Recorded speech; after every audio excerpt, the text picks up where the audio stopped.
여러분, 오늘은 정말 충격적인 이야기를 해드리려고 합니다. 혹시 지금 서울이나 수도권에 집 한 채 가지고 계신가요?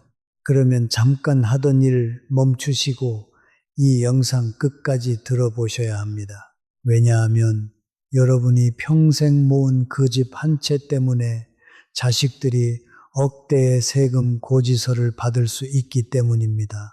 서울대학교를 비롯한 여러 연구 통계를 보면 10년 전만 해도 상속세는 정말 부자들만 내는 세금이었습니다.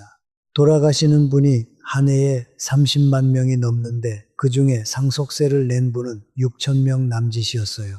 상위 1위 퍼센트, 그러니까 100명 중에 한두 명입니다. 그래서 그 시절에는 이런 말까지 있었습니다. 누가 상속세를 냈다고 하면 야, 저 사람이랑 친하게 지내라, 부잣집이다, 이렇게요. 그런데 지금은 어떻게 됐는지 아십니까?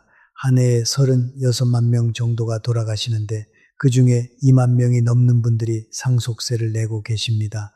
불과 10년 사이에 3배가 넘게 늘어난 겁니다. 예전에는 큰 기업 회장님들 모임에서나 상속세 강의가 들어왔는데 요즘은 동네 주민센터, 문화센터에서 강의 요청이 들어옵니다. 그만큼 우리 평범한 어르신들의 일이 됐다는 뜻이에요. 오늘 제가 여러분께 알려드릴 내용은 딱 3가지 큰 줄기입니다. 첫째, 왜 지금 우리 같은 평범한 사람들이 상속세, 증여세 걱정을 해야 하는가? 둘째, 세무서는 도대체 어떻게 우리 가족의 돈 거래를 다 알아내는가? 그리고 셋째, 그러면 우리는 미리 무엇을 준비해서 우리 자식들에게 짐을 남기지 않을 수 있는가입니다. 어떻게 설명을 시작드릴까요? 사실 이 이야기는 제가 현장에서 수백 건을 직접 상담하면서 가슴이 아팠던 이야기이기도 합니다.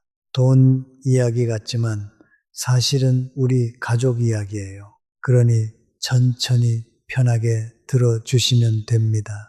1시간 정도 저와 함께 해 주시면 여러분 평생 모은 재산을 지키는 지혜를 얻어 가실 수 있습니다. 제가 이 이야기를 자신 있게 드리는 데는 이유가 있어요. 저는 세금을 통해 세상을 바라보는 일을 오래 해왔습니다. 부동산, 연말정산 같은 가까운 세금부터 가장 깊고 어려운 상속세와 증여세까지 다뤄왔어요. 특히 가족이 상속을 맞은 분들의 첫 상담은 무료로 그동안 500건이 넘게 해드렸습니다.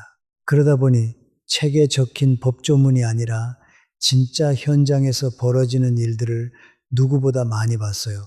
오늘 드리는 이야기는 그 현장에서 길어 올린 것들입니다. 자, 그럼 시작하겠습니다. 먼저 첫 번째 이야기입니다. 왜 이제는 상속세가 부자만의 세금이 아닌가? 이것부터 정확히 짚어보겠습니다. 혹시 여러분 이런 생각 한 번쯤 해보셨죠? 나 정도 재산이면 상속세 대상이 아닐 거야. 우리 집은 그냥 집 한 채 있고 통장에 몇 천만 원 있는 게 전부인데 무슨 상속세야? 이렇게요. 많은 분들이 그렇게 생각하십니다. 저도 충분히 이해합니다. 그런데 여기서 정말 중요한 사실을 말씀드리겠습니다. 서울이나 수도권의 아파트 한 채를 가지고 계신 분이라면 지금 당장 계산을 한번 해보셔야 합니다. 왜냐하면 우리나라 어르신들은 내 집 마련에 대한 갈망이 정말 크셨던 세대잖아요. 빚을 내서라도 허리띠를 졸라매서라도 집을 장만하셨습니다. 그런데 그 집값이 그동안 얼마나 올랐습니까? 2배, 3배 오른 것도 많아요. 문제는 여기에 있습니다. 집값이 오른 것만 기뻐하시고 정작 그 집 때문에 돌아가신 후에 상속세가 얼마나 나오는지는 한 번도 계산해 보지 않으셨다는 겁니다. 생각해 보세요. 직장 다니시는 분들은 매년 연말 정산을 합니다. 사업하시는 분들은 매년 5월에 종합소득세를 신고하시죠. 그러니까 어느 정도 예측이 됩니다. 아, 올해는 세금이 이만큼 나오겠구나 하고요. 그런데 상속은 어떻습니까? 평생에 한 번 부모님이 돌아가신 다음에야 처음 겪는 일입니다. 그러니 미리 생각해 보신 분이 거의 없어요. 딱 부모님이 돌아가시고 나서야, 세금이 이렇게 많이 나온다고? 하고 허겁지겁 정신을 못 차리시는 겁니다. 제가 한 가지 실제 사례를 말씀드리겠습니다. 경기도 분당에 사시던 어르신이 돌아가셨어요. 재산이라고는 집 한 채와 현금 2, 3천만 원이 전부였습니다. 아주 평범한 우리 주변에서 흔히 볼 수 있는 상속이었죠. 그 자녀분이 나름대로 공부를 좀 하고 오셨더라고요. 그래서 저한테 이렇게 말씀하셨어요. 내봤자 한 일이 1,000만 원 내겠죠. 그런데 제가 계산을 해보니 1억 3천만 원이 나왔습니다. 자, 여기서 여러분이 꼭 느끼셨으면 하는 게 있어요. 누가 보면 이렇게 말할 수 있습니다. 야, 1억 정도 더 내는 거 그만큼 재산이 더 많다는 거 아니냐, 좋은 거 아니냐. 그런데 상속을 직접 당해보면 느낌이 완전히 다릅니다. 예를 들어 내가 지금 직장인이고 한 해에 쓸 거 다 쓰고 남는 돈이 2천만 원이라고 해봅시다. 상속세가 2천만 원 정도 나오면 1년치 저축인가 뭐 재산 물려받았으니 그 정도는 내야지 이렇게 받아들입니다. 그런데 그 세금이 갑자기 1억 3천만 원이 되면요. 잠깐만 이게 내 6년치 저축이잖아. 그 순간 머릿속이 복잡해집니다. 당장 좋아하던 취미 생활도 끊어야 하나, 자녀 교육비도 줄여야 하나, 내가 지금 월세 살면서 이걸 내는 게 맞나? 이런 온갖 생각이 한꺼번에 밀려옵니다. 그리고 더 무서운 건 그 다음입니다. 그 와중에 형제들끼리 재산 때문에 다투기 시작하면 일이 정말 커집니다. 그때서야 자녀분들이 이런 말을 하세요. 아니, 아버지는 살아계실 때 가르마를 좀 타놓고 가시지 누구한테 뭘 준다고 정해놓지 않으시고 그 순간 화목하던 집안이 그야말로 콩가루가 되는 겁니다. 그래서 혹시 이 영상을 보시는 70대, 80대 어르신 중에 나 죽으면 너희들이 알아서 해라 이렇게 생각하시는 분 계실 거예요. 그 마음 충분히 이해합니다. 그런데 제가 솔직하게 조금 죄송한 말씀을 드리겠습니다. 지금 우리 사회 현실에서 그 말씀은 나 죽으면 집안이 콩가루가 되라 하는 말과 같아질 수 있습니다. 정말 안타깝지만 그렇습니다. 세금 때문에 가정의 평화가 깨진다는 게 돈도 돈이지만 정말 가슴 아픈 일이에요. 그래서 오늘 제가 이 자리에서 말씀드리는 겁니다. 미리 아셔야 합니다. 미리 준비하셔야 합니다. 그것만이 우리 가족을 지키는 길입니다. 자, 그럼 두 번째 이야기로 넘어가겠습니다. 이번에는 정말 가슴 아픈 이야기예요. 세금 때문에 평생 살던 집에서 쫓겨나는 어르신들의 이야기입니다. 한번 상상해 보세요. 아버지가 먼저 돌아가셨습니다. 어머니는 아직 살아 계세요. 그런데 상속세를 내야 합니다. 현금이 없으니 그 집을 팔 수밖에 없어요. 그러면 어머니는 어디로 가시겠습니까? 평생 사시던 동네인데요. 내가 아는 사람들 다 여기 살고 단골병원도 여기 있고 나를 평생 봐주신 주치의 선생님도 여기 계신데요. 엄마, 세금 내야 돼. 어디로 가? 이런 일이 정말 흔하게 벌어집니다. 세금 때문에 원래 살던 사람이 자기 집에서 쫓겨나는 경우 대표적인 게 두 가지입니다. 하나는 종합부동산세, 그리고 또 하나가 바로 이 상속세예요. 평생 일군 보금자리를 세금 한 번에 잃어버리는 겁니다. 이게 왜 이렇게 됐을까요? 이유가 있습니다. 우리나라는 부동산 가격이 너무 빠르게 올랐어요. 그런데 그 안에 사시는 어르신들의 현금은 그만큼 늘지 않았습니다. 집값은 10억, 15억이 됐는데 통장에는 2, 3천만 원밖에 없는 경우가 정말 많아요. 그러니 세금 낼 돈이 없는 겁니다. 집은 비싼데 손에 쥔 현금은 없다. 이게 우리 어르신들의 현실입니다. 그래서 부동산을 급하게 내놓게 됩니다. 상속 매물이 시세보다 싸게 나오는 게 바로 이런 이유예요.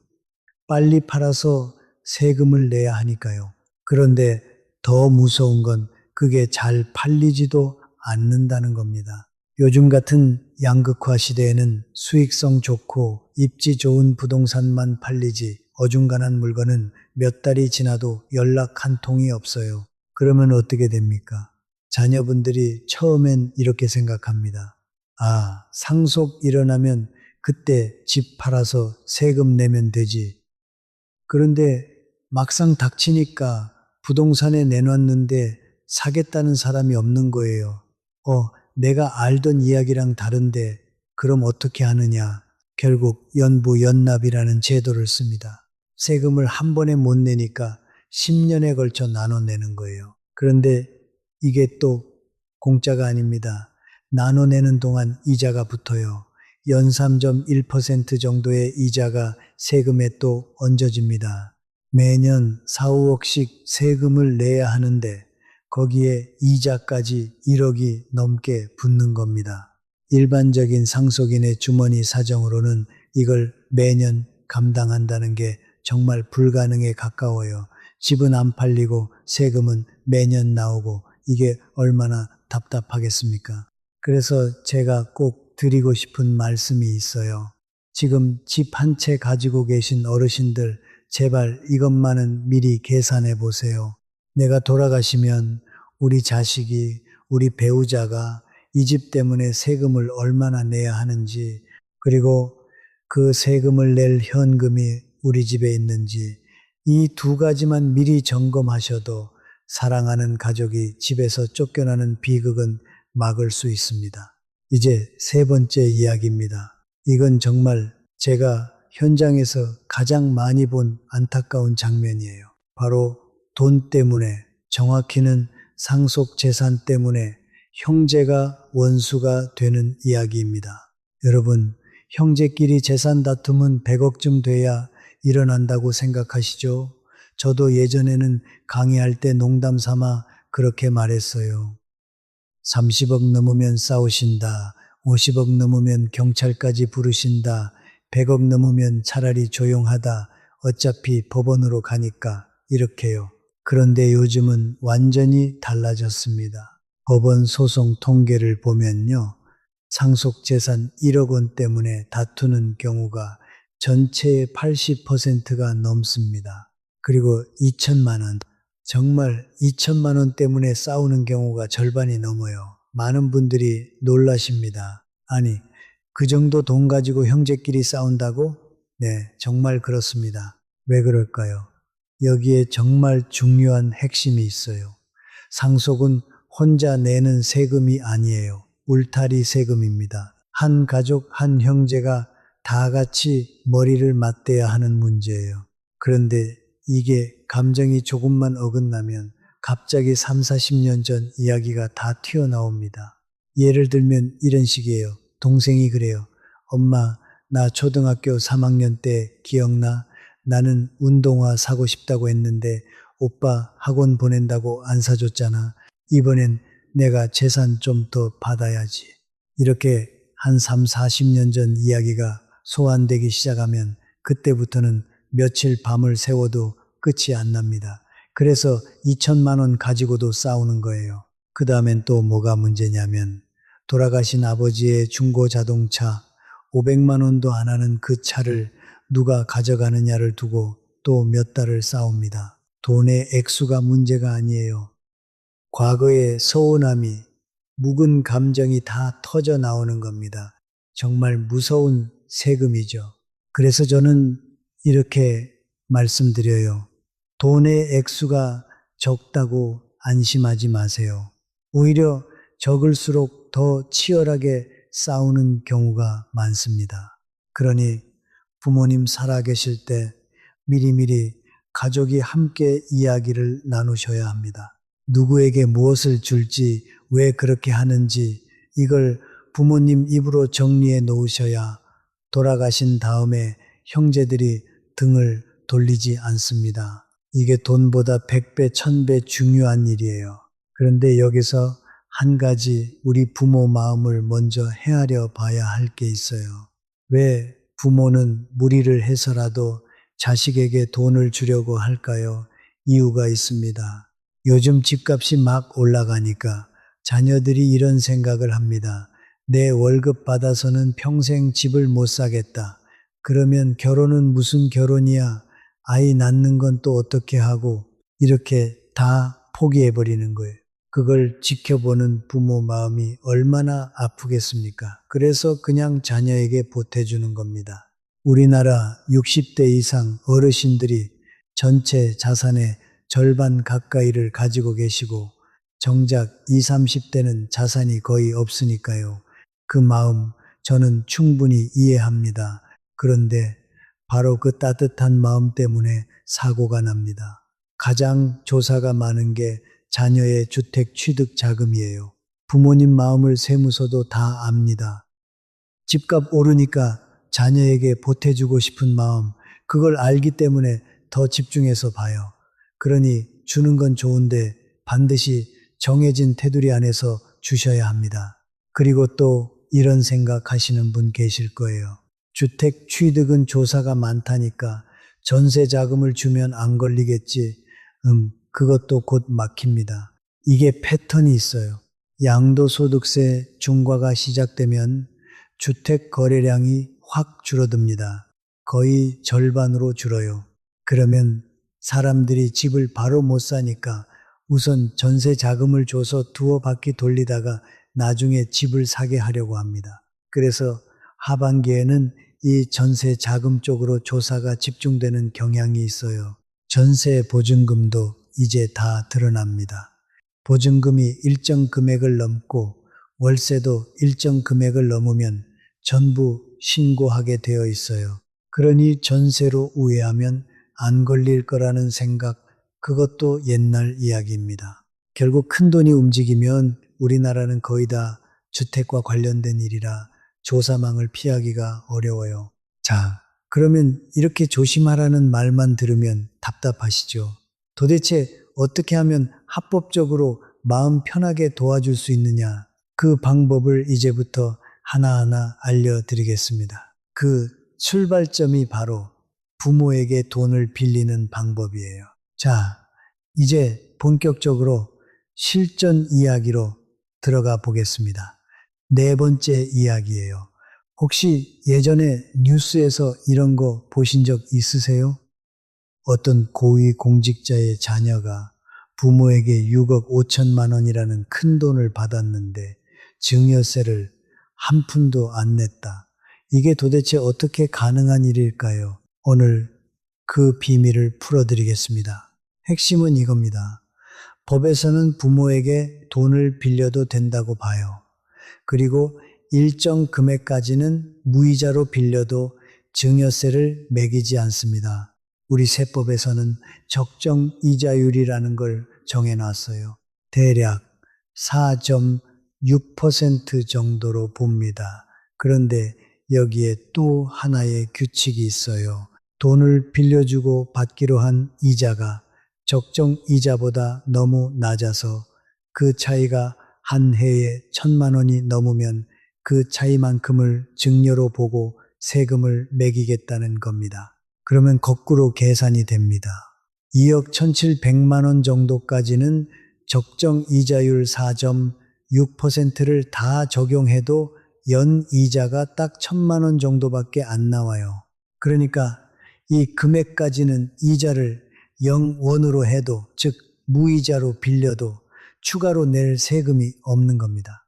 그래서 아버지한테 2억, 어머니한테 2억, 합쳐서 4억까지는 무이자로 빌려서 주택 자금을 마련할 수가 있는 거예요. 자, 여기까지 들으시면 이런 생각 드실 겁니다. 그러면 나도 자식한테 이렇게 해주면 되겠네? 장관도 했다는데 나라고 못할 게 뭐 있어? 잠깐만요.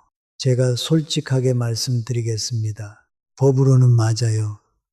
그런데 현실은 그렇게 간단하지 않습니다. 생각해 보세요. 합리적인 경제인이라면 2억 원이라는 큰 돈을 은행에만 넣어둬도 이자가 붙습니다. 아무리 낮아도 1~2%는 받겠죠. 그런데 자식한테 2억을 그냥 무이자로 빌려준다? 이걸 나중에 세무서에 설명하려고 하면 일반적인 분들은 정신적 스트레스가 엄청납니다. 이게 무슨 말이냐면요. 어느 날 국세청에서 우편물이 옵니다. 저는 이걸 초대장이라고 불러요. 여러분을 초대합니다 하고 오는 겁니다. 그 우편함에서 그걸 꺼내는 순간 가슴이 덜컥 내려앉습니다. 솔직히 저는 세무사인데도 제 우편함에 세무서 우편물이 꽂혀 있으면 뜯어보기 전에 한참을 고민해요. 이게 뭐지? 하면서요. 하물며 일반 어르신들은 어떻겠습니까? 그래서 제가 항상 드리는 말씀이 있어요. 이슈를 굳이 만들지 마세요. 법으로는 무이자가 가능하다고 해도 저는 단돈 10만 원이라도 이자를 주고받으시라고 권합니다. 아주 적은 금액이라도 부모 자식 간에 이자를 주고받는 건 이게 진짜 빌려준 돈이라는 가장 확실한 증거가 됩니다. 극단적인 생각으로 너무 멀리 가지 마세요. 그게 결국 우리 가족을 지키는 길입니다. 이제 5번째, 정말 많은 분들이 오해하시는 부분을 짚어드리겠습니다. 바로 차용증 이야기예요. 부모에게 돈을 빌릴 때 사람들이 인터넷을 막 찾아봅니다. 차용증을 잘 써야 한다. 공증을 받아야 한다. 종이를 잘 보관해야 한다. 그런데 제가 좀 충격적인 말씀을 드릴게요. 차용증은 극단적으로 말하면 없어도 됩니다. 네, 다시 말씀드릴게요. 종이로 된 차용증, 그거 그렇게까지 목매실 필요 없어요. 차용증은 그냥 가족끼리 쓴 사적인 문서일 뿐입니다. 심지어 차용증이 없어도 아버지한테 돈을 빌리고 원금이나 이자를 갚은 내역을 통장에 또박또박 적으면서 꾸준히 반복적으로 갚기만 하면 됩니다. 그게 진짜 증거예요. 그러면 세무서는 가장 먼저 무엇을 볼까요? 차용증이 아닙니다. 세무서가 가장 먼저 보는 건 첫째, 이 자녀가 과연 이 돈을 갚을 만한 경제적 능력이 있느냐입니다. 이게 핵심이에요. 제가 최근에 본 사례를 하나 말씀드리겠습니다. 30대 자녀가 47억짜리 아파트를 샀어요. 그 중에 17억은 은행 대출, 30억은 아버지한테 빌렸다고 했습니다. 자, 계산해 봅시다. 30억에 적정 이자율 4.6%면 연 이자만 1억 4천만 원 가까이 됩니다. 거기다 은행 대출 이자도 따로 내야 하잖아요. 요즘 주택 대출 이자가 5~6% 하니까 이것도 엄청난 금액입니다. 그러면 이 30대 자녀가 세금 다 떼고 매달 손에 쥐어야 하는 돈이 적어도 1,500만 원에서 2천만 원이에요. 세후 2천만 원이면 세전으로는 거의 월 3천만 원을 벌어야 합니다. 30대 이만큼 버는 사람이 과연 몇이나 되겠습니까? 그래서 세무조사가 시작된 겁니다. 정리하겠습니다. 차용증 종이에 매달리지 마세요. 정말 중요한 건 2가지입니다. 첫째, 자녀에게 갚을 능력이 있는가? 둘째, 실제로 이자와 원금을 통장으로 꾸준히 갚고 있는가? 이 2가지만 진짜로 지키시면 차용증이 화려하지 않아도 아무 문제가 없습니다. 반대로 이게 안 되면 아무리 공증받은 차용증이 있어도 소용없어요. 6번째 이야기는 아마 여러분이 가장 궁금해하실 내용일 거예요.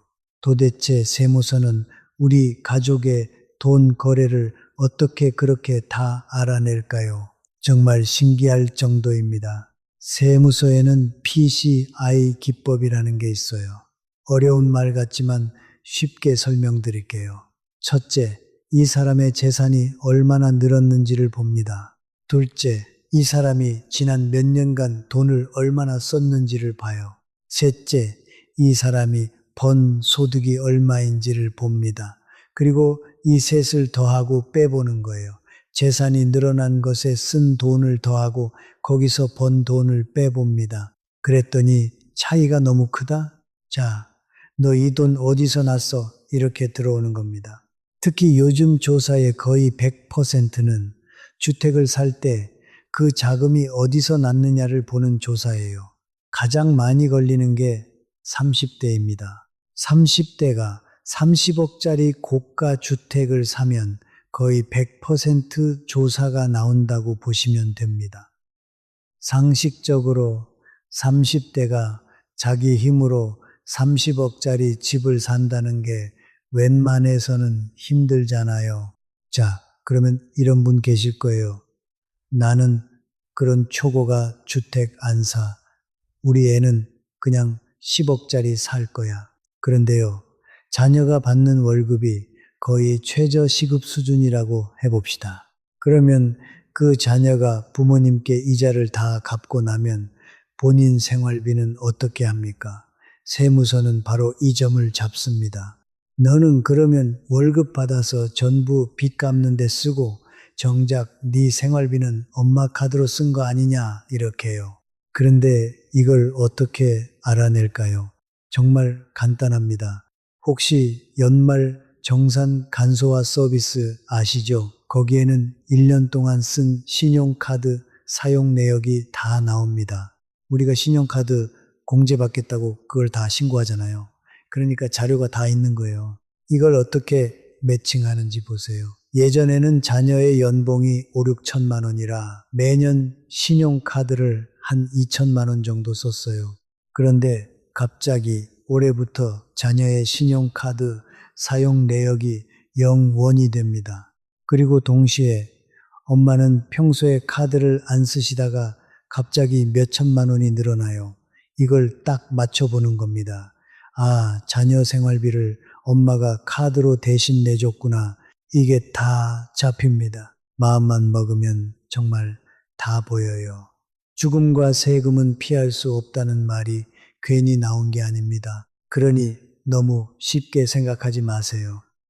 나만의 묘수라고 생각했던 게 알고 보면 나를 찌르는 자충수, 그냥 꼼수일 뿐인 경우가 정말 많습니다. 이제 7번째 이야기, 실제로 적발된 사례들을 몇 가지 들려드릴게요. 정말 영화 같은 이야기들입니다. 예전에 이런 분이 계셨어요. 현금 인출기에서 돈을 뽑는데 한 번에 600만 원씩 하루에 한도까지 꽉 채워서 뽑으셨습니다. 그렇게 165일 동안 무려 9억 9천만 원을 뽑으셨어요. 왜 10억을 안 넘기셨는지 아세요? 10억을 넘기면 걸릴까봐 딱 그 직전에서 멈추신 겁니다. 그 현금으로 뭘 했냐면 20대인 자녀 명의의 전세 보증금 9억 9천만 원을 넣어주셨어요. 야, 그 부모님 정성이 정말 대단하시죠? 부모님의 사랑은 끝이 없습니다, 여러분. 현금으로 했으니까 안 걸릴 거라고 생각하셨겠죠. 내가 자녀한테 직접 이체한 것도 아니니까요. 그런데 아까 말씀드린 그 PCI 기법으로 다 잡혔습니다. 아니, 20대가 무슨 돈이 있어서 10억짜리 전세를 사라 이렇게 시작된 거예요. 요즘은 전세 보증금도 다 신고가 되기 때문에 이런 식으로 다 드러납니다. 또 하나 정말 최근 사례입니다.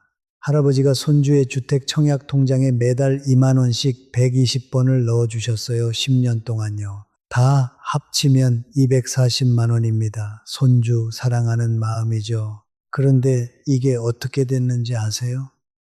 증여로 잡혀서 56만 원을 추징당했습니다. 아니, 2만 원씩 넣어준 게 무슨 증여냐 하실 수 있어요. 그런데 핵심은 이겁니다. 주택 청약 통장은 단순히 생활비를 준 게 아니라 자산을 형성해 준 거예요. 돈을 모아주는 통장이잖아요. 그래서 증여로 보는 겁니다. 몇 년 전 상식으로 막 70만 원, 60만 원씩 손주한테 주시는 분들 계신데 요즘 세무행정은 매년 더 꼼꼼해집니다. 옛날 지식 그대로 하시면 초대장을 제대로 받으실 수 있어요. 자, 그러면 여기서 이런 의문이 드시죠? 생활비로 주는 건 괜찮은 거 아니야? 맞아요. 그래서 다음 이야기가 정말 중요합니다. 8번째, 생활비와 자산 형성의 차이입니다. 이걸 정확히 아셔야 해요.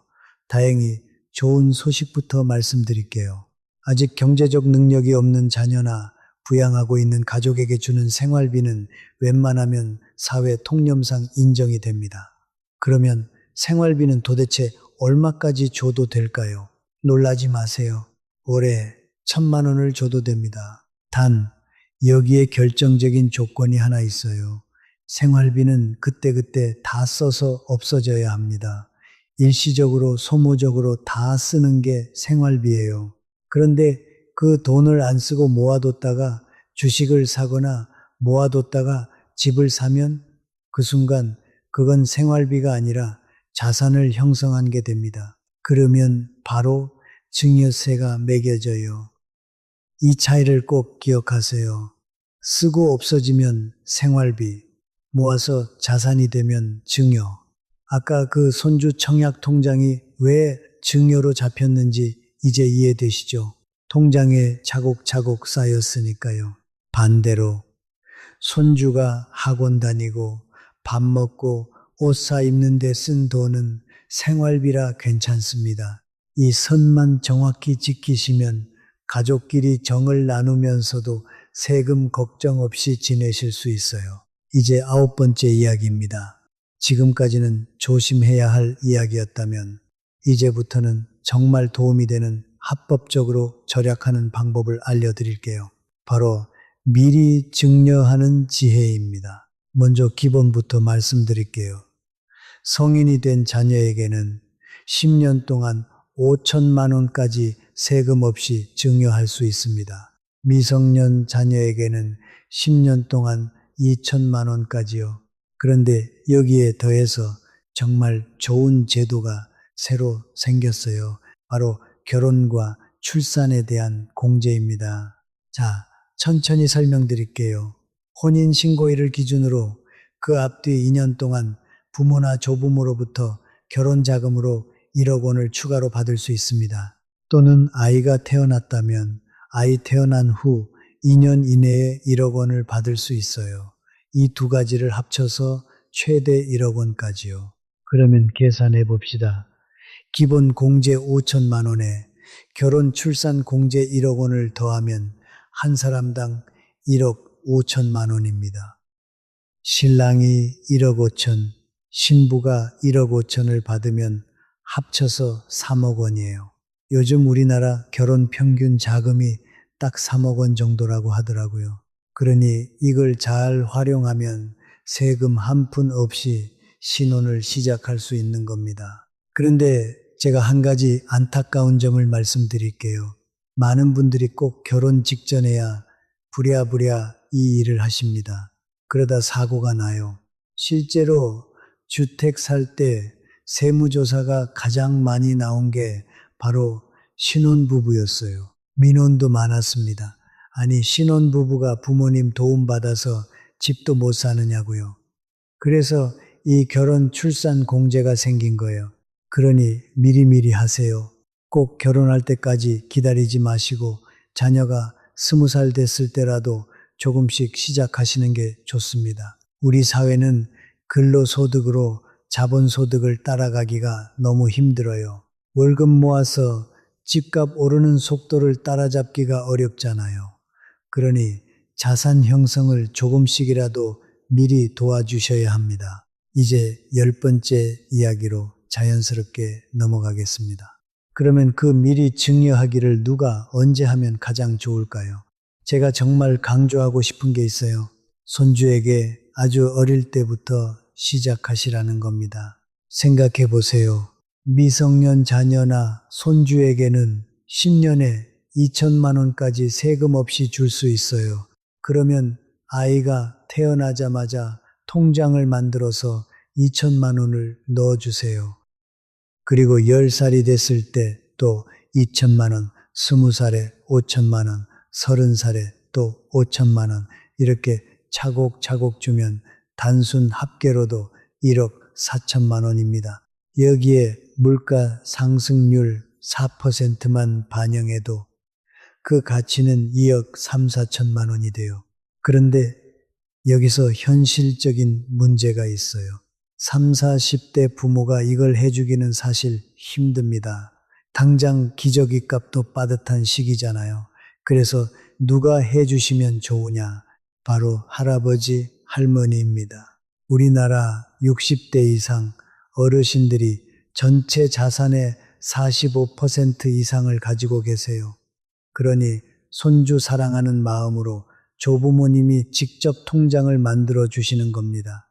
조부모가 손주에게 주는 것도 똑같이 2천만 원까지는 세금이 없습니다. 다만 조심하실 게 있어요. 2천만 원을 넘기면 한 세대를 건너뛰었다고 해서 30%가 더 붙습니다. 그러니 딱 공제 한도까지만 주세요. 그리고 또 하나, 그 돈으로 아기 이름을 빌려서 부모가 주식 단타를 치는 건 안 됩니다. 아기가 무슨 단타를 칩니까? 그건 명의를 빌린 거라 오해를 살 수 있어요. 차라리 하나의 지수를 따라가는 안정적인 상품에 묻어두시는 게 좋습니다. 제가 아는 자산가분들은 거의 다 이렇게 하세요.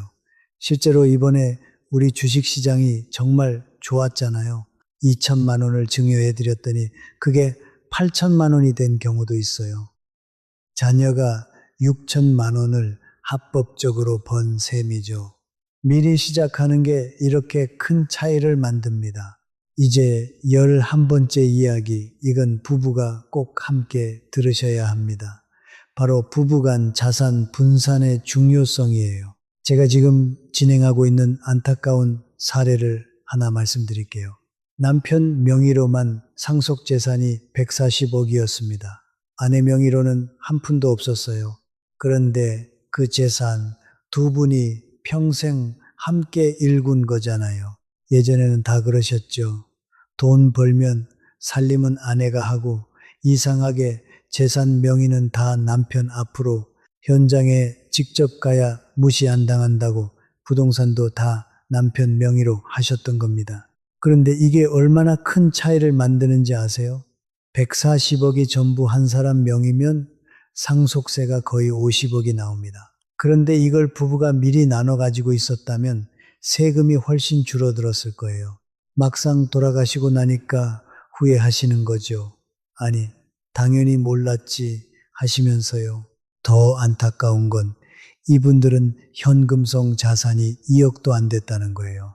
50억 세금을 낼 현금이 없으니 급하게 부동산을 팔아야 하는데 그것도 잘 안 팔립니다. 그래서 제가 정말 강조하고 싶어요.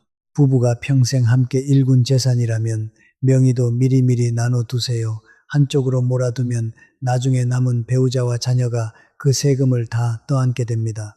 이건 정말 미리 점검하셔야 할 부분이에요. 자, 그럼 이런 의문이 드실 거예요. 세금 낼 현금이 없으면 도대체 어떻게 하느냐? 그래서 12번째 이야기, 종신보험이 왜 필수가 됐는지 말씀드리겠습니다. 솔직히 저는 몇 년 전만 해도 보험을 별로 권하지 않았어요. 그런데 요즘은 정말 적극적으로 권해드립니다. 왜냐하면 상속세는 무조건 현금으로 내야 하는데 그 현금을 마련할 길이 막막한 분들이 너무 많기 때문이에요. 방법은 이렇습니다. 계약자를 자녀로, 보험에 드는 대상은 부모님으로, 그리고 보험금 받는 사람도 자녀로 해두는 거예요. 그러면 부모님이 돌아가셨을 때 자녀에게 보험금이 들어옵니다. 그런데 여기서 정말 중요한 핵심이 있어요. 이 보험금은 자녀가 보험료를 직접 냈기 때문에 상속 재산에 포함되지 않습니다. 이게 왜 중요하냐면요. 만약 이 보험금이 상속 재산에 포함되면 어떻게 되겠어요? 1억을 받아도 세금으로 절반 가까이 떼이면 보험 든 의미가 없어지잖아요. 그런데 자녀가 낸 돈으로 자녀가 받으니까 온전히 그 돈을 세금 낼 재원으로 쓸 수 있는 겁니다. 생각해 보세요. 아까 그 140억 사례, 거기에 붙는 상속 취득세만 해도 4억 원이었어요. 부동산을 팔려면 자녀가 먼저 상속 취득을 해야 하는데 그 취득세 낼 돈조차 없는 경우가 정말 많습니다. 이때 종신보험금이 있으면 그 돈으로 취득세도 내고 세금도 낼 수 있어요. 그래서 요즘은 종신보험이 부유층의 필수 준비물이 됐습니다. 물론 이것도 부모님이 살아계실 때 미리 가입해야 의미가 있어요. 돌아가신 다음에는 아무 소용이 없습니다. 그러니 현금이 부족할 것 같다 싶으신 가정은 미리 전문가와 상담해서 이런 방법을 검토해 보시는 게 좋습니다. 제가 드리는 말씀은 일반적인 정보이니 꼭 본인의 상황에 맞게 전문가와 함께 결정하셔야 합니다. 이제 13번째 이야기, 많은 분들이 가장 궁금해 하시는 계좌 이체 내역 관리법입니다.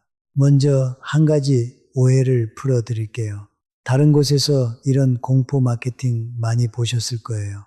세무서가 여러분의 모든 계좌를 다 들여다본다. 절대 그렇지 않습니다. 물리적으로도 불가능하고 그건 개인 정보를 함부로 보는 거라 법에도 어긋나요. 세무서가 금융자료를 볼 수 있는 건 이 사람이 탈세를 했다고 판단해서 세무조사를 시작했을 때 바로 그때뿐입니다. 평소에 막 들여다보는 일은 거의 없어요. 그런데 여기서 중요한 점이 있어요. 조사가 한번 시작되면 그때는 그동안의 통장 거래 내역을 다 볼 수밖에 없습니다. 그러니 평소에 잘 정리해 두는 게 중요해요. 예를 들어 볼게요. 혹시 한 2년 전쯤에 아무 생각 없이 자녀한테 집 사는데 보태라고 1억을 통장으로 보내신 분 계실 거예요. 세금 걱정 안 하고요. 그런데 지금 생각해 보니 이게 문제가 될 것 같다. 그러면 어떻게 해야 할까요? 늦었지만 지금이라도 정리하셔야 합니다. 만약 그게 빌려준 돈이었다면 지금이라도 차용증을 쓰고 자녀가 원금과 이자를 조금씩이라도 갚게 하세요. 늦더라도 안 하는 것보다는 훨씬 낫습니다. 조사가 나왔을 때는 이미 너무 늦어요. 그러니 지금부터 빌려준 돈의 형태로 다시 적립하는 거예요. 그리고 제가 권해드리는 방법이 있어요. 차용증을 쓸 때 굳이 비싼 공증까지 안 받으셔도 됩니다. 대신 그날 날짜로 채권자와 채무자의 인감증명서를 같이 발급받으세요. 왜냐하면 인감증명서는 관공서에서 발급하는 거라 날짜를 조작할 수 없거든요. 차용증의 날짜를 거짓으로 꾸미지 않았다는 증거가 됩니다. 그걸 스캔해서 이메일로 보내 저장해 두시고요. 또 하나, 우체국의 내용 증명 서비스라는 게 있어요. 3, 4천 원이면 됩니다. 그걸 보내놓으면 우체국에서 날짜 도장을 찍어주니까 언제 작성했는지가 명확해져요. 이렇게 차용증 날짜를 증명하고 거기에 맞춰서 이자와 원금 갚은 내역을 통장에 남기면 이게 증여를 위장한 가짜 차용증이 아니라는 걸 떳떳하게 설명할 수 있습니다. 그런데 여기서 제가 꼭 경고하고 싶은 게 있어요. 요즘 가짜 차용증이 정말 많이 적발됩니다. 어떤 분은 차용증에 이렇게 쓰셨어요. 아버지가 돌아가시면 갚겠다. 자, 이게 말이 됩니까? 아버지가 돌아가시면 갚는다는 건 이미 그 돈이 상속 재산이란 뜻이잖아요. 이런 건 조사에서 인정 안 됩니다. 또 30년 만기 이렇게 터무니없이 길게 써도 안 돼요. 주택담보대출도 아니고요. 그러니 변제 기한은 자녀의 소득 수준에 맞춰서 합리적으로 정하세요. 그리고 정한 대로 실제로 갚으셔야 합니다. 이걸 안 하면 나중에 법원까지 가서 2년씩 시간과 돈을 쓰며 다퉈야 할 수도 있어요. 핵심은 이겁니다. 굳이 그런 스트레스를 만들지 마세요. 처음부터 합리적으로 철저하게 준비하시면 됩니다. 이제 14번째 이야기. 부동산을 미리 증여할 때 꼭 알아야 할 점입니다. 요즘 제 사무실에 이런 전화가 정말 많이 와요. 집값이 너무 올라서 다주택자인데 보유세가 부담되니 자녀에게 미리 증여하고 싶다. 그런데 제가 첫마디로 여쭤봅니다. 그 자녀분이 현금이 얼마나 있으세요? 왜 이걸 먼저 묻느냐? 예를 들어 10억짜리 주택을 증여한다고 해봅시다. 그러면 증여세가 대략 2억 4천만 원 나와요. 거기다 다주택자가 조정 대상 지역에 있는 일정 가격 이상의 주택을 증여하면 받는 자녀가 취득세를 또 내야 합니다. 이게 12.4%, 큰 집이면 13.4%까지 올라가요. 10억이면 취득세만 1억 3천만 원이 넘습니다. 증여세 2억 4천에 취득세 1억 3천을 더하면 3억 5천만 원이 넘어요.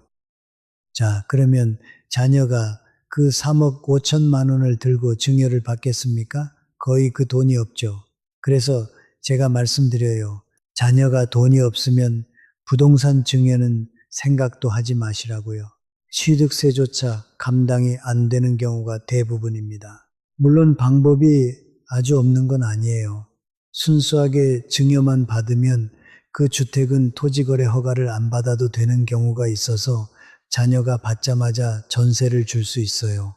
그 전세 보증금으로 증여세를 내는 방법도 있긴 합니다. 그런데 빚이 껴있는 집을 증여하는 건 또 복잡해져요. 이걸 부담부 증여라고 하는데 수도권에서는 거의 불가능한 경우가 많습니다. 빚을 넘겨받으면 새 주인이 그 집에 2년을 직접 살아야 하는데 세입자가 살고 있으면 그게 안 되잖아요. 그러니 부동산 증여는 정말 신중하게 반드시 전문가와 상담하고 결정하셔야 합니다. 보유세 아끼려다 더 큰 세금을 물 수 있으니까요. 이제 15번째 이야기입니다. 최근에 상속법이 바뀌었어요. 이건 세법이 아니라 가족 관계를 다루는 민법이 바뀐 건데 우리 어르신들이 꼭 아셔야 할 내용이라 짚어드리겠습니다. 크게 세 가지만 기억하시면 돼요. 첫째, 흔히 말하는 폐륜 상속인을 상속에서 배제할 수 있게 됐습니다. 예전에도 부모가 어린 자녀를 키울 의무를 저버렸으면 그 부모는 상속인 자격을 잃었어요. 그런데 이번에 그 범위가 확 넓어졌습니다. 부모를 모시지 않은 자녀나 배우자도 일정한 경우 상속에서 배제될 수 있게 된 거예요. 유명한 연예인 사건 이후에 이 법이 만들어졌습니다. 그런데 여기서 큰 문제가 하나 있어요. 바로 입증의 문제입니다. 예를 들어 볼게요. 부모님과 좀 다투고 연을 끊은 자녀가 있다고 합시다. 그런데 사람 마음이 참 묘해요. 연을 끊었다면서도 부모님이 힘드시다고 하면 또 용돈을 보내드립니다. 형제끼리 계좌번호 받아서 엄마한테 50만 원 보내드리자. 그래도 날 키워주셨는데 이러면서요. 이런 송금 기록이 있으면 이걸 폐륜으로 볼 수 있을까요? 정말 판단하기 어렵죠.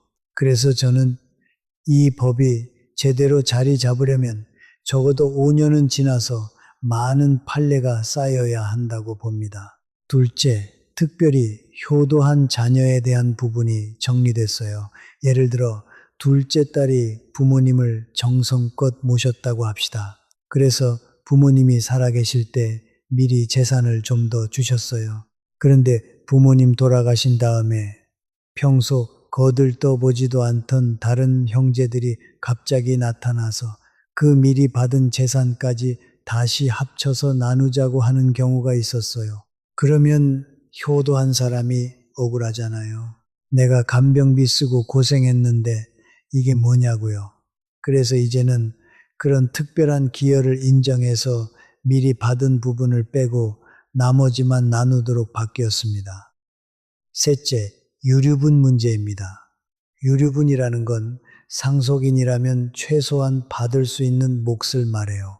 예전에는 평소 부모님 재산에 관심도 없던 자녀가 막상 집값이 40억이 됐다는 걸 알면 눈이 핑 돌아서 그 부동산의 지분을 달라고 했어요. 그런데 부동산의 1%라도 지분이 걸리면 그 집을 마음대로 못 팝니다. 99%를 가진 자녀가 팔려고 해도 누가 99%만 사겠어요? 거래가 안 되는 거죠.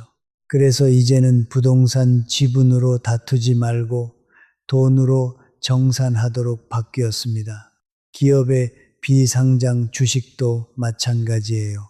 이 세 가지가 핵심인데 공통점이 있어요. 다 입증을 어떻게 하느냐가 관건이라는 겁니다. 취지는 좋지만 실제로 어떻게 적용될지는 앞으로 판례를 좀 지켜봐야 합니다. 그러니 이런 변화가 있다는 것 정도는 꼭 알아두시고 우리 가족 상황에 맞게 미리미리 준비하시는 게 좋아요. 여기서 제가 정말 인상 깊었던 사례를 하나 들려드릴게요. 어떤 분이 1,000억 자산 가셨습니다. 자녀가 5분이었어요. 그 자녀들은 평소에 이렇게 생각했답니다. 우리 집은 1,000억 자산 가지. 그런데 막상 상속이 일어나니까 상속세로 500억이 딱 빠졌어요. 절반입니다. 그리고 5 형제가 다투고 소송 비용 쓰고 하다 보니 한 사람당 80억씩 가져가게 됐어요. 1,000억이라고 생각했던 집안이 개인 기준으로는 80억 자산가로 바뀐 겁니다. 물론 80억도 큰 돈이죠. 그런데 1,000억을 생각했던 사람 입장에서는 그 괴리가 정말 크게 느껴집니다. 부모님이 평생 소중히 모은 재산이 세금과 다툼으로 그렇게 줄어드는 걸 보면 얼마나 허망하겠어요. 돈이 많고 적고를 떠나서 미리 준비하지 않으면 누구에게나 이런 일이 생길 수 있다는 겁니다. 그래서 제가 정말 강조하고 싶은 게 있어요. 가르마를 타놓고 가시라는 겁니다. 아까도 말씀드렸지만 자녀들이 다투는 가장 큰 이유는 부모님이 누구에게 무엇을 줄지 정해놓지 않으셨기 때문이에요. 그러니 살아계실 때 미리 정리해 두셔야 합니다. 가장 확실한 방법은 유언장입니다. 그런데 유언장은 법에서 정한 방식을 정확히 지켜야 효력이 있어요. 직접 손으로 쓰시는 경우에는 내용과 날짜, 주소, 이름을 다 손으로 쓰고 도장을 찍으셔야 합니다. 한 글자라도 빠지면 무효가 될 수 있으니 가능하면 전문가의 도움을 받아 작성하시는 게 좋아요. 요즘은 살아계실 때 재산을 어떻게 나눌지 미리 약속해 두는 방법들도 있으니 우리 가족 상황에 맞는 방법을 전문가와 상담해 보세요. 부모님이 직접 정해주시면 자녀들은 서운한 마음이 있어도 그 뜻을 따릅니다. 그런데 아무 말씀 없이 가시면 그때부터 3, 40년 묵은 감정이 다 터져 나오는 거예요. 그러니 이건 재산을 누구에게 더 주느냐의 문제가 아니라 우리 가족이 끝까지 화목할 수 있느냐의 문제입니다. 정말 중요한 일이에요. 마지막으로 많은 분들이 궁금해 하시는 이야기를 하나 더 드릴게요. 상속세가 너무 과하다, 이중과세다, 이런 말 많이 들으셨죠? 앞으로 좀 바뀔 가능성이 있을까요? 저는 개인적으로 바뀌어야 한다고 봅니다. 제가 무료 상담을 몇 년째 하다 보면 집 한 채 있는 분이 몇 억씩 세금을 내는 걸 보면 정말 딱해요. 통계를 보면 다른 선진국들은 상속세를 내는 비율이 전체의 2, 3% 정도인데 우리나라는 거의 6, 7%에 육박합니다. 그만큼 평범한 분들이 많이 내고 있다는 뜻이에요. 제가 연구를 해봤는데 공제 금액을 한 5억 원만 올려도 상속세를 안 내게 되는 분이 60%가 넘습니다. 그만큼 소액 상속인이 많다는 거예요. 지금 일괄 공제가 5억 원, 배우자 공제가 최소 5억 원인데요. 이게 거의 20년 넘게 그대로입니다. 그동안 물가는 두세 배가 올랐는데 말이에요. 그러니 일괄 공제는 한 10억 정도로, 배우자 공제도 한 10억 정도로 올려주면 어떨까? 저는 그렇게 생각해 봅니다. 정말 그렇게 돼서 집 한 채 가진 분들이 세금 때문에 집을 파는 일이 없어졌으면 좋겠어요. 자, 그런데 여기서 정말 무서운 이야기를 하나 더 해드려야겠어요. 혹시 이렇게 생각하시는 분 계실 거예요. 나는 예전에 자녀한테 돈 좀 줬는데 한 번도 연락 온 적 없어. 나는 괜찮아. 그런 분께 제가 이렇게 말씀드립니다. 그러면 부디 부모님이 앞으로 10년은 더 건강하시길 바라셔야 합니다. 왜 그런 말을 하느냐? 우리나라는 돌아가신 날로부터 10년 이내에 상속인에게 미리 준 모든 내역을 다시 끌어모읍니다. 살아계실 때는 안 걸렸어도 돌아가시고 나면 그 10년치를 전부 합산해서 세금을 매기는 거예요. 제가 강의나 방송에서 자주 드리는 극단적인 사례가 있어요. 어떤 부모님이 돌아가셨는데 자녀에게 전세 보증금으로 3억을 주신 게 돌아가시기 9년 11개월 28일 전이었어요. 그러니까 딱 사흘만 더 건강하셨으면 10년을 넘겨서 합산이 안 됐을 텐데요. 그 사흘 차이로 어떻게 됐는지 아세요? 10년 전에는 3억 정도는 그냥 줄 수 있지 하는 사회 분위기가 있어서 줬던 거예요. 그런데 그 돈에 대한 갚은 내역이나 아무런 증거가 없으니까 우선 증여세가 매겨지고 거기에 가산세가 붙고 그게 또 상속재산에 얹어져서 상속세와 또 가산세가 붙었습니다. 이것만으로 세금이 2억 4천만 원 정도 나왔어요. 생각해 보세요. 3억을 줬는데 세금이 2억 4천이면 거의 원금이랑 다를 게 없잖아요. 맞아요. 가산세가 100%를 넘어가 버리니까 그렇습니다. 그러니 돌아가시고 나면 10년치 계좌를 다 봅니다. 모든 내역을요. 그래서 미리 깨끗하게 정리해 두는 게 그렇게 중요한 겁니다. 자, 이번에는 손주 이야기로 넘어가 볼게요. 할아버지, 할머니가 손주를 얼마나 사랑하십니까? 특히 손주가 외국으로 유학을 가면 학비를 대주고 싶은 게 부모 마음이고 조부모 마음이죠. 그런데 유학비가 또 비싸잖아요. 한 해에 4천만 원, 5천만 원씩 합니다. 이걸 조부모님이 다 내주시는 경우가 많아요. 그런데 이게 나중에 다 증여로 추징됩니다. 왜냐하면 부모가 자녀를 부양하는 거라면 생활비로 인정되는데 한 세대를 건너뛰어서 조부모가 손주의 학비를 직접 내주면 그건 생활비로 인정이 안 돼요. 살아계실 때는 안 걸리다가 돌아가시고 나면 계좌에서 외국 대학 이름이 영어로 쭉 찍혀 나오니까 아, 손주한테 주셨네 하고 바로 잡히는 겁니다. 그런데 여기서 정말 속이 타는 게 뭔지 아세요? 살아계실 때 받은 그 증여세는 받은 사람인 손주가 내야 한다는 거예요. 아직 학생인 손주에게 거액의 증여세, 가산세까지 얹어서 1억을 내라고 고지서가 날아옵니다. 학생이 그 돈을 어떻게 내겠어요? 그러면 부모가 또 그걸 대신 내주겠죠. 그런데 그 대신 내준 돈이 또 증여가 되는 겁니다. 세금을 낳는 정말 환장할 노릇이죠. 이제 좀 따뜻한 이야기로 마음을 풀어드릴게요. 요즘 청년 취업이 잘 안 되다 보니 일을 쉬는 청년이 많이 늘었다고 하잖아요. 부모 입장에서 자산이 좀 있는데 자식이 힘들어하는 걸 보면 얼마나 가슴이 아프겠어요. 그래서 용돈도 주고 생활비도 주고 싶으시죠. 다행히 이건 괜찮습니다. 아직 경제적 능력이 없는 자녀에게 주는 생활비는 사회 통념상 인정이 돼요. 아까 말씀드렸듯이 월에 1,000만 원을 줘도 됩니다. 단 그 돈은 그때그때 생활하는데 다 쓰고 없어져야 한다는 조건이 있어요. 모아서 주식 사고 모아서 집 사면 그 순간 증여가 됩니다. 이 선만 지키시면 마음 편히 자녀를 도우실 수 있어요. 그리고 한 가지 덧붙이자면 부모님이 자산을 불릴 때 본인 자산만 생각하지 마세요. 내 자산이 불어나면 결국 나중에 상속할 때 최대 50%까지 세금을 내야 합니다. 그러니 불어나는 만큼 자녀나 손주에게 미리미리 조금씩 나눠두는 게 현명해요. 이게 바로 살아계실 때부터 미리 짜두는 상속 설계입니다. 자, 이제 오늘 이야기를 정리해 드리겠습니다. 1시간 넘게 정말 많은 이야기를 나눴는데요. 딱 핵심만 다시 기억하세요. 첫째, 상속세는 이제 부자만의 세금이 아닙니다.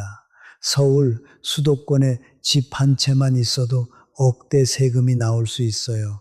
그러니 미리 계산해 보세요. 둘째, 세무서는 PCI 기법과 카드 내역 매칭으로 다 알아냅니다. 꼼수는 자충수가 됩니다.